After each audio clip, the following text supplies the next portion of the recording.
When I was 12, my father died in a mining collapse. They never recovered his body. I watched my mother bury an empty box.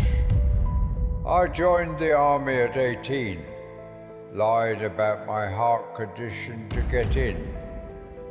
I figured dying in a war couldn't be worse than living without purpose. In Vietnam, I was a field medic. I stitched legs back on boys still screaming. I watched men I shared food with die with their eyes open in my lap. Once we were hit by friendly fire, my entire squad of 9 men blown apart. I was the only one left, and I watched them burn alive, screaming for water I couldn't give them. For years after that, I'd wake up sweating, hands shaking, hearing those screams. When I got back, they called us baby killers. I was spit on at the airport. I walked into my home and found my wife Martha hanging in our garage. She had postpartum psychosis. She left me a note that said, "I can't find myself anymore."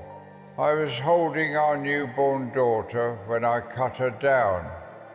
That little girl, she was the only reason I stayed alive, until she died in a drunk driving accident at 19.